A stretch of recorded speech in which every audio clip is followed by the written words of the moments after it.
का दैनिक मन्ना। Praise the Lord. परमेश्वर के नाम की महिमा हो। ये नया दिन, नई उम्मीद में मैं आप सभी को स्वागत करती हूँ। तो आज हम ध्यान करने वाले हैं वचन, लेकर पढ़िए भजन संगीता चैप्टर 37 वर्स 27। बुराई को छोड़ भलाई कर और तू सर्वदा बना रहेगा। हालेलुया।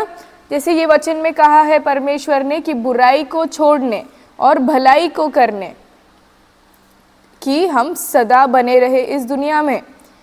तो जैसे आप सभी जानते हैं कि हम एक मसीह जीवन जीते वक्त भी शैतान ऐसे बहुत सारे चीज़ हमारे जीवन में लाता है, जब हम हमारे नॉलेज के बिना ही, बिना पता रहे ही हम भटक जाते हैं। हमें पता भी नहीं रहता है कि हम सही रास्ते से भटक गए हैं। कभी कभी ऐसे बहुत समय आता है जब हम पाप करते चले जाते हैं, एक ऐसे पॉइंट पे पहुंच जाते हैं कि हमें वापस आने भी शर्म आता है, गिल्ट आता है। तो हमें क्या करना है? ऐसा क्या साइंस है जो हमें दिख के आएगा जब हम गलत करें, जब हम बुराई करते रहेंगे? गलातियों 5वां अध्याय में स्पष्ट रूप से दिया है 19वां अध्याय से 21वां अध्याय तक कि शारीरिक चीज़ें क्या होता है। ये बहुत ही सिंपल है कि जब हम बुराई करते हैं तब हम शारीरिक रूप से ही बहुत सारे काम को करते हैं, वर्ल्डली चीज़ें ही हम करते हैं, फ्लैश के हिसाब से ही करते हैं, हम कभी स्पिरिट के हिसाब से तब नहीं करते हैं। तो क्या लिखा है?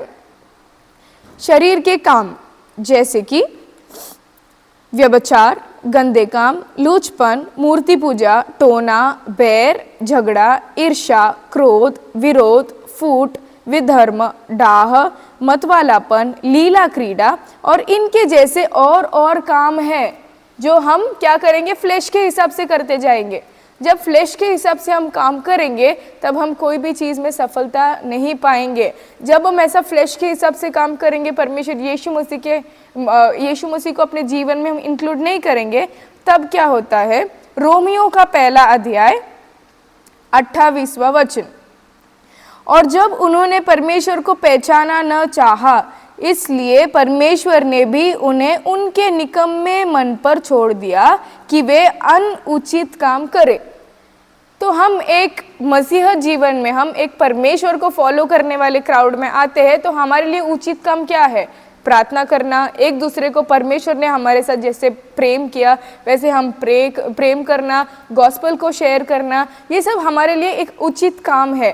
पर अनुचित काम क्या होता है? जैसे मैंने आपको पहले लिस्ट बताया, वो सभी अनुचित काम है। तो परमेश्वर खुद से ही हमें वो अनुचित काम के लिए सौंप देता है जब हम परमेश्वर को हमारी ज़िंदगी में हम इंक्लूड नहीं करते हैं और परमेश्वर को हम पीछा नहीं करते हैं। तो ये था रोमियो का 1 अध्याय में लिखा हुआ है। और जैसे रोमियो के 6वें अध्याय में भी लिखा है 7वें वचन में कि तुम जो बोओगे वही तुम काटोगे। तो जैसे 27 में भी लिखा है भजन संगीता में कि बुराई को छोड़ भलाई कर। अगर तुम, ऐसा परमेश्वर क्यों बोल रहे कि भलाई कर? तुम बुराई को बोओगे तो कहीं ना कहीं जाकर फ्यूचर में तुम बुराई को ही काटोगे ना। अगर आज तुम भलाई कर रहे हो तो कहीं ना कहीं फ्यूचर में या फिर कल परसों आज ही तुम भलाई को ही काटोगे। ऐसा दिया गया है गलेशियंस चैप्टर 6 वर्स 7 में। तो हम सभी जानते हैं कि बुराई का काम अगर हम कर रहे हैं अभी, तो हमें क्या करना चाहिए? बहुत ही सिंपल है, पूरे मन से परमेश्वर के पास हमें सॉरी मांगना है। परमेश्वर से हमें बोलना है कि परमेश्वर मैंने ये पाप किया है, मुझे माफ़ कर दीजिए।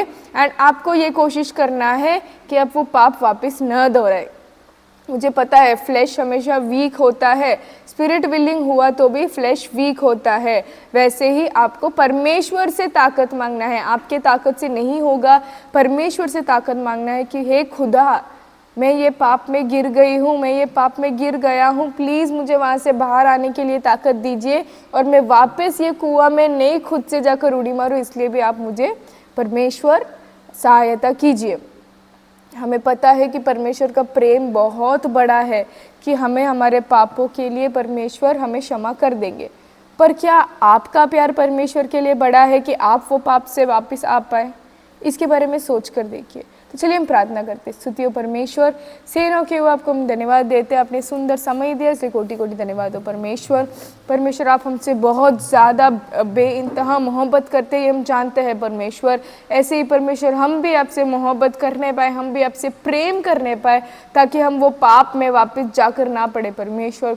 स्तुति हो, स्तुति हो, स्तुति हो परमेश्वर। परमेश्वर जैसे आपने कहा हम बुराई को छोड़कर भलाई करने पाए परमेश्वर, भलाई को बोकर भलाई को काटने पाए परमेश्वर। स्तुति हो परमेश्वर। एक दूसरे के साथ प्रेम के साथ जीवन जीने के लिए, संयम के साथ जीवन जीने के लिए परमेश्वर आप ही सहायता अनुग्रह कीजिए। छोटी सी प्रार्थना यीशु मसीह के नाम से सुन और कबूल कर पिता, आमीन।